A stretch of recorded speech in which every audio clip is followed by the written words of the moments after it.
We consider ourselves kind of the problem solver. Like if it's something nobody else can figure out, if it's the middle of the night, they don't know who else to call, we hope they'll put that trust in us. It really makes you feel rewarded because they look at you and you can see in their eyes like they are just so thankful that you're there.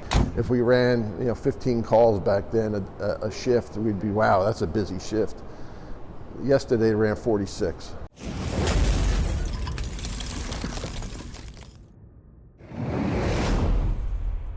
So we don't know a lot before 1928.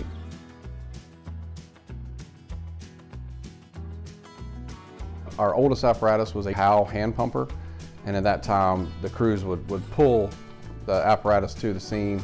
They would actually physically have to pump the apparatus, use buckets, things of that nature. So in 1928 we did become an incorporated fire department, and then didn't get our first motorized apparatus until 1930. Our first paid employee was Pete Lewis. He was the fire chief. He made $25 a month back in 1941. So from there, it's grown exponentially. And this could be the fire, cause of the fire. We do not know it yet. We haven't, as you can well see, we got the fire knocked down, but it's not extinguished yet. Okay. And asking that question, how are the winds hampering your efforts tonight? The winds are very strong, as you well know, and it's really fighting us bad. We have water you can see up there blowing all over the place from the wind, and it's really fighting us out here tonight. We have lost.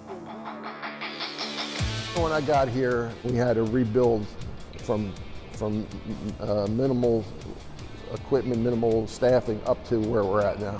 Actually, when I was captain at Station 3, I began the rescue program.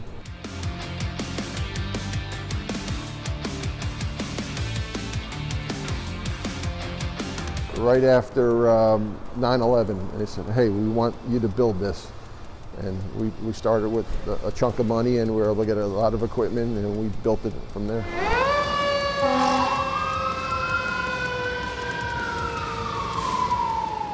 So I've been with Mount Pleasant 19 years now, and it really was a great department from day one. But really what I've seen over the past several years is just an appetite to become more progressive than we've already been.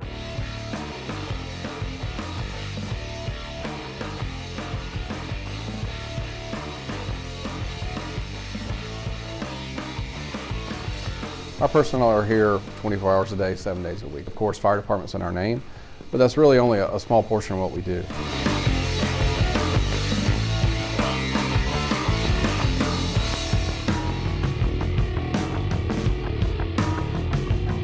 Our stations do have specialties for those really unique calls that may come up. We have the rescue, so that can be anything from high-angle rescue with ropes to a trench collapse, to a confined space, to a building collapse. We also have a hazardous materials station down by the port for monitoring and a lot of research and figuring out if we do have a chemical spill, who do we need to evacuate, how do we control the spill. The third one would be our marine program. That could be marine firefighting, open water rescue, swift water rescue, and then finally our wildland team that works really closely with the Forestry Service to do some of these prescribed burns. It's something new every day.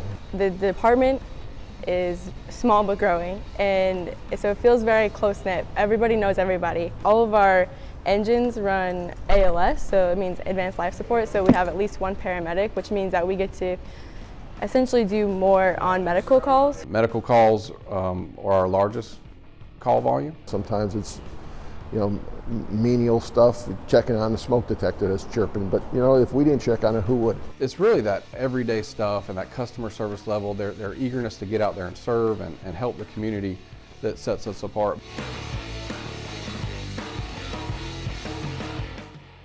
It's very inclusive, it's very progressive. You can't think of a better place to work. Not only do you get to help the community, but you also get to do it with some of your best friends.